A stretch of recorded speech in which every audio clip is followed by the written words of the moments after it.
Hello, welcome to another edition of the Dashawns2cents. I forgot. Hello, people, and welcome to another edition of the Dashawns2cents. Here's my guest, Brian Kendrick. Third time you've been on the show, man. The last two times kind of went off. The first one was lost. The second one, people were under influence. It went viral. Boxer Mania went on. Hey, all right. A lot of good comments calling London fat. Calling you two dicks, and mine was the nice guy. Yeah. What do you remember that interview? I know London came out after me All-Star Weekend last year and said, we need to do another one. I remember the first question you asked Joey Ryan was it like being fired? Yeah. And then it was all downhill from there, bro. It was just a clusterfuck, but it was over 17,000 views, 90 likes. So it was some good publicity for my lonely YouTube channel, which focuses on indie wrestling here in the great state of California right here. You're wrestling good up and coming famous. We've been having a great year. How was it getting the ring with famous being here at Santinos? Oh, it was my second match with him. My first singles with him. First time working for Santinos. I loved it. He's ultra talented. I see big things in his future. How was it doing the submissions, like only submission match? How was that? It's different. You have to go in with a different strategy because pins don't mean shit. Yeah. You know. So it kind of limits you. And while I'm capable as far as chain wrestling goes, I almost never win with a submission hold. So I think you're highly capable. You were Kyle Riley, Quintessential Pro. That was amazing. That was wrestling classic right there. Yeah, I really enjoyed it. He's Kyle Riley's awesome. like, by God. He's the man. Yeah.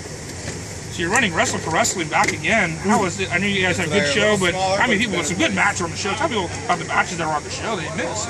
Well, really the match of the night to me was I got to see them all, SoCal Crazy and Eli Everfly. It was insane. These guys wrestled like I don't know, like their lives depended on it.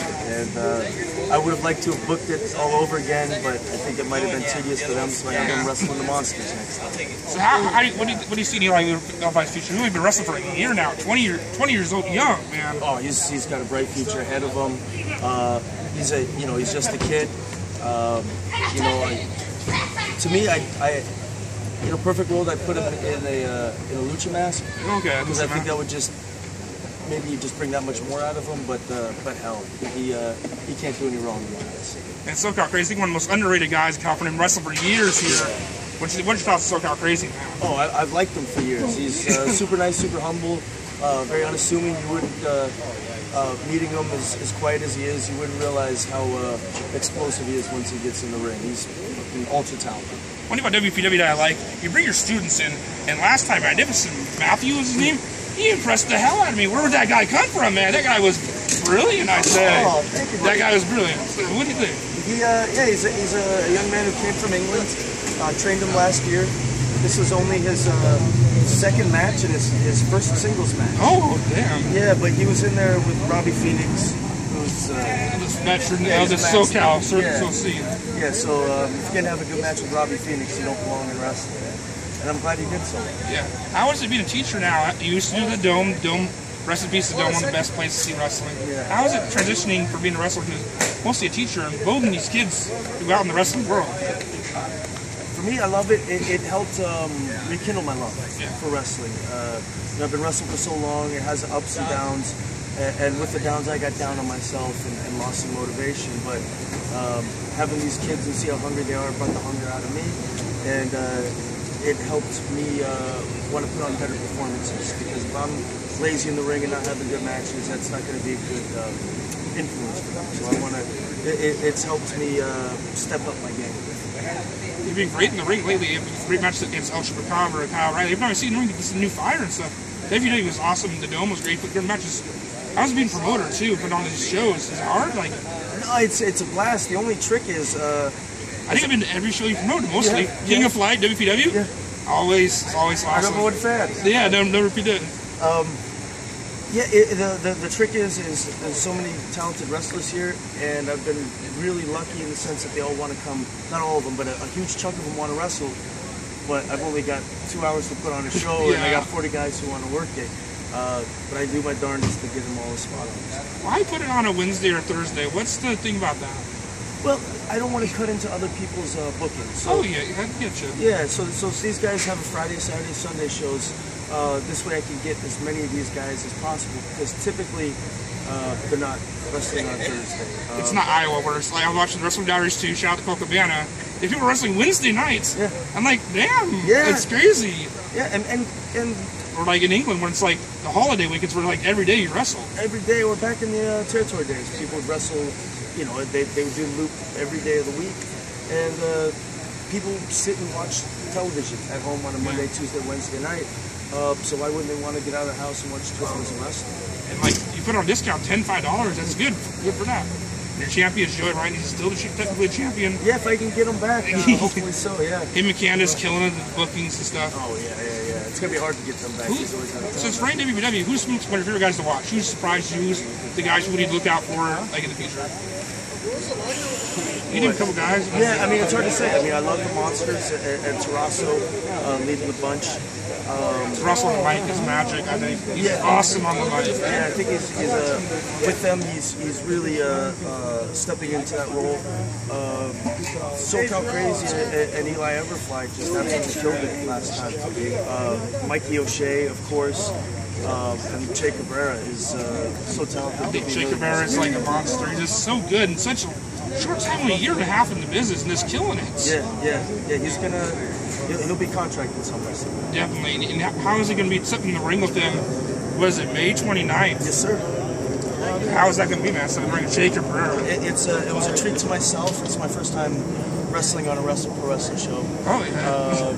So it's actually that's gonna be my birthday, and so I gave myself a birthday present. Nice by birthday wrestling present. That's a good present. I think you'll be honored for that. How's the card? Look at how people promote the show right here, man. We want to get more people out there, man. Yeah. Good matches. Well, it's this very same building, the Santinos Rose Gym, May 29th, 8:30 start time. You get the Monsters and versus Eli Everfly and SoCal Crazy. We got Ferd in there with a 5-minute challenge with a female wrestler. Oh. Ought to be interesting. It's gonna be a 5-minute challenge, but we got Sasha Derevko versus Sarge just got booked today. Okay. Boy, oh boy, I'm trying to see some of the other matches. I've got 10 matches. I know Serial Man's making. Serial Man, that's interesting characters. I know you like making interesting characters. Yeah. It's some interesting guys. Johnny Karate. Yeah. Some good characters, man. Oh, thank you. Yeah, they're students of mine, Johnny Kai and Serial Man, and I love them to pieces, and I hope for great things. Johnny Kai's actually going to be wrestling Robbie Phoenix this time. Oh yeah, that should be really good, man. Yeah, I'm excited about it. You're Mr. Anti-Social Media. What's your thing about against social media? You're on the Twitter, the Facebook. Yeah, my wife's running a Twitter for me now for the school. I just got back on Facebook, and I'm not crazy about it because I think it's too many people put on a persona when having a conversation anyways. They put a spin on stuff for the and laugh when they don't really mean it. And then with the social media, it's a persona on the persona, so it's even faker still. It's 1984 Doublespeak, if you're familiar with the book, where they have the really when they have the peace efforts in Iraq. But that just means they're out there killing people. So social media is anything but. It's talking through the fingers, a fake persona, and so people choose not to actually talk on the phone or have lunch. And when they do have lunch, they're being social on their phone instead of being social. Yeah, I'm guilty of that. Always on the phone. It's what's happening now. It's there's a term for it which escapes me now. Terrence McKenna coined, but basically the Terminator's coming to fruition. So King of Flight was a great show. Can I talk about any future plans for any other tournaments? I've reached out to a successful promoter who's been running some shows in the East Coast to see if he wants to get involved in running what would ultimately be the dream of having 8 tournaments, one of them being the King of Tournaments, the rest of them being, I guess for lack of a better term, like specialty tournaments, like King of Flight, King of Chop and all that, like they have in Japan. Exactly. I want a King of Smash, a King of Death, all these types. Okay. And then the 7 winners, one of them being a tag team. So you'd have 2 wrestlers there. So those 8 finalists of the 7 tournaments would compete in the final tournament. Fingers crossed, the universe is good, so hopefully... Where would you base this thing at? Philly, LA? If I could, I would trying to find the locations that would best suit it. So if we were to have the Rey de Lucha, you know, King of Lucha, then LA could work fine. But there's lucha markets around the world. I think a King of Death would work great in Philadelphia. King of Lucha markets, Mass Mania went off, Kevin Klein Rock, awesome stuff. Bring lucha to a new city. Philly, what do you think about the idea of bringing lucha to like a new city on an pay-per-view? It went pretty well. Yeah, I think there's Mexican Americans throughout America, and they love wrestling, die hard. It's in the culture. So even in Chicago, lucha does huge. It does good everywhere you put it. So thanks for taking time out, man. Thank you very much, Sean. Thanks for giving me a second chance. Always third chance. It's like more chances, but thank you for being on the show. It's an honor always. Watching on SmackDown and interviewing you, that's awesome. So thank you for being on the show, and peace.